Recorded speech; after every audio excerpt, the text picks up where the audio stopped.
I found her in a trash corridor. That is not a metaphor. That is exactly what happened.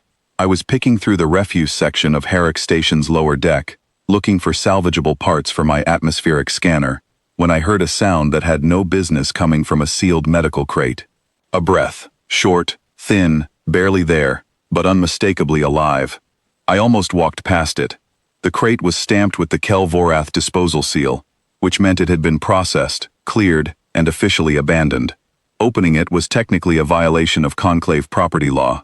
I was a Tier 3 species researcher on a budget that barely covered my sleeping pod, and the last thing I needed was a legal dispute with the Conclave's disposal authority.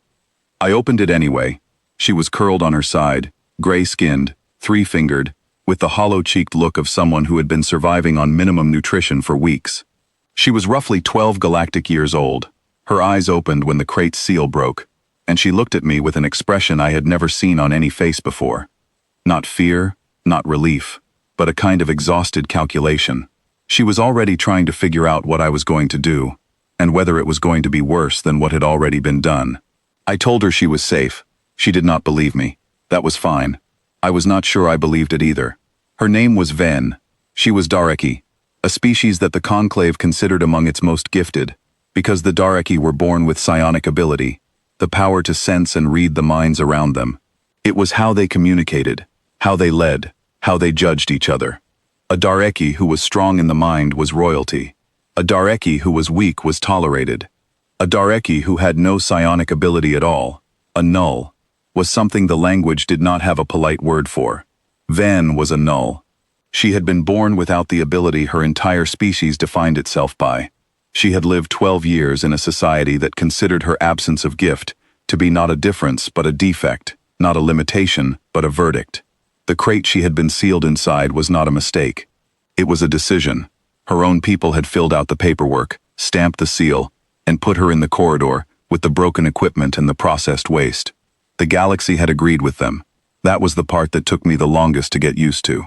When I carried her to my quarters and tried to report what had happened to Herrick Station's welfare arbitration desk, the clerk looked at the disposal stamp, looked at me, and explained patiently that a null caste Dareki had no legal personhood under Conclave charter. She was not a missing person. She was not a victim. She was, technically, unclaimed biological material. I had two options: return her to Dareki jurisdiction, or release her as found property. The clerk said this without cruelty. That was almost worse. He was not being unkind. He was just reading the law as it existed, and the law said she was not a person. I went back to my quarters. I sat for a long time. Then I opened my research filing system and registered Veen as a xenobiology study subject under Earth Commonwealth institutional protocols, a legal category that technically granted her protection under human research ethics law. It was a stretch. It was possibly the most aggressive piece of bureaucratic creativity I had ever attempted.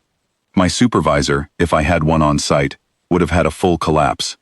I filed it before I could change my mind, and then made Ven a bowl of the closest thing I had to Dareki nutrient broth, which was a terrible approximation that she ate without comment. She did not speak much in those first weeks. When she did, it was careful and precise, like someone who had learned that words cost something. She watched everything. She watched how I moved through the space, which panels I touched, which I avoided. She watched the station's ventilation system, the way other children watch interesting animals, with total, unblinking focus.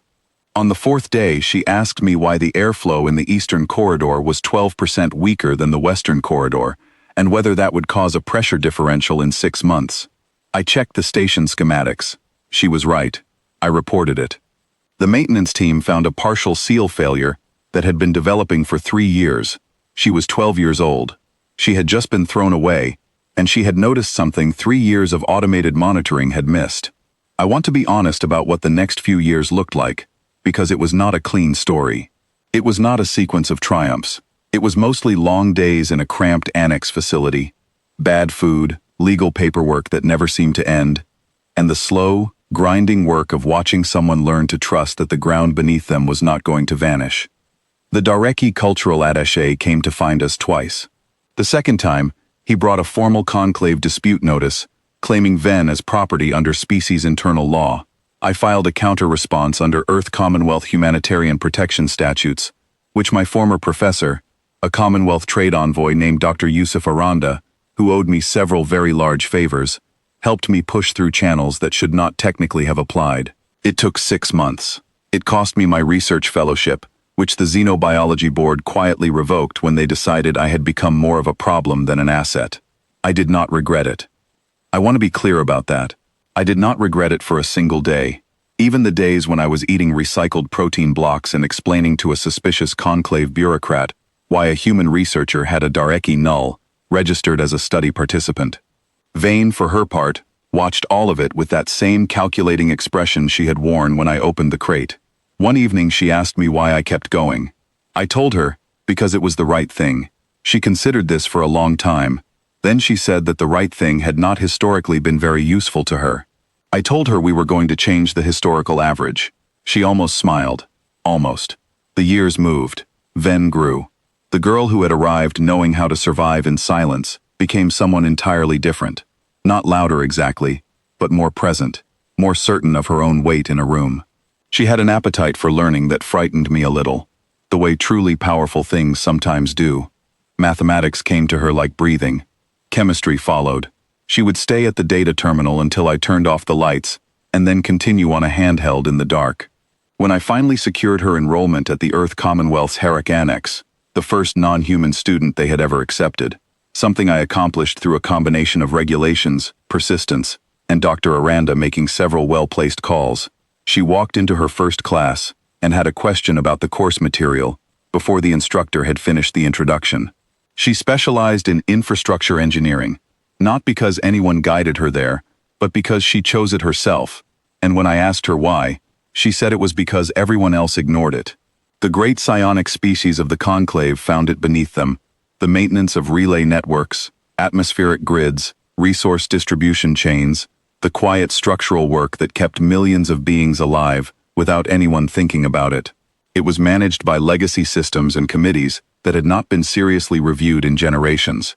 Vane looked at that landscape and saw the opposite of what others saw. She did not see something unimportant. She saw something that had been left entirely unguarded. She wrote her first major analysis when she was 16, a complete mapping of Herrick Station's resource grid, identifying 17 separate failure cascades that existed in the live system, any one of which could cause a serious catastrophe. I read it over her shoulder at 3 in the morning. It was the most methodical, clear-eyed piece of engineering analysis I had ever seen, and I had spent 15 years in academic science. I told her to submit it to the Conclave Infrastructure Directorate. She told me they would not read something written by a null. I told her to submit it anyway. Then, about 8 months later, one of the 17 cascades she had identified began to fail. It started in the lower atmospheric ring, on a busy station rotation. The Conclave's automated systems responded the way they always responded, by escalating the alert and waiting for a committee to convene. 12 minutes after the first alarm, Vane was at the station operations terminal, having walked there without being asked. The coordinator on duty, a three-eyed Velhari named Sothan, had run out of options and authorized her access with the specific expression of someone making a decision they will either be celebrated or destroyed for. Vane had the system stabilized in 40 minutes. The cascade, if it had continued on its original path, would have reached critical failure in under 2 hours. The station population was close to 9,000. No one threw a celebration. The Conclave does not celebrate narrow escapes from disasters it was not supposed to have. But Sothan submitted Vane's original analysis to the Infrastructure Commission the following week, with a cover report that was, in its measured official language, a quiet act of extraordinary courage. The commission read the analysis. Then they requested every follow-up note she had. Then they went very still for a long time. The personhood ruling came down 6 weeks later. The Conclave's judicial body, faced with a case it clearly found inconvenient, produced a decision of masterful legal deflection.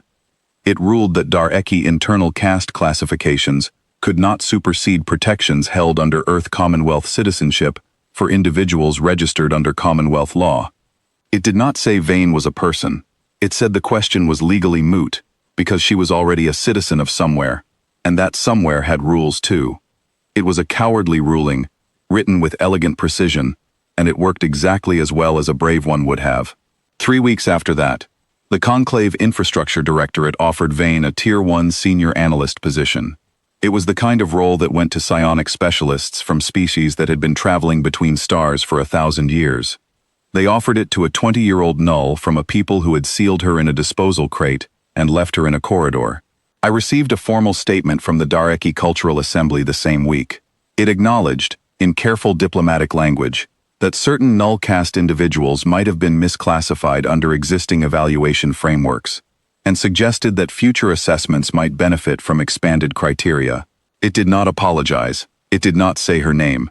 It referred to her as an anomalous null presentation, as though she were a data point that had behaved unexpectedly rather than a child someone had thrown away. I read it to Vane. She listened without expression. Then she folded it in half, opened her desk drawer, placed it inside, and closed the drawer. She never mentioned it again. I have thought about that moment more than almost any other in this entire story. There was no anger in it, no performance of forgiveness, no visible grief. It was the action of someone who had already decided, a long time ago, that the opinion of people who had discarded her was no longer the standard she measured herself against. She had found a different measure. She had built it herself, out of mathematics and pressure systems, and a mind that could see fault lines in things everyone else had stopped looking at. The years after that moved quickly, the way years do when they are full. Null caste Dareki, who had been living without legal standing, began arriving at the Commonwealth Annex in numbers no one had predicted, drawn by the ruling and by Vane's existence as proof that a different outcome was possible. Sothan was promoted. The Conclave's infrastructure grid entered its first full audit in over 2 centuries. 3 other species began internal reviews of their own dismissal classifications, citing the Herrick ruling as precedent. The Infrastructure Directorate, under Vane's analysis, discovered 43 additional failure risks across the sector network and began the largest systematic maintenance project in modern conclave history.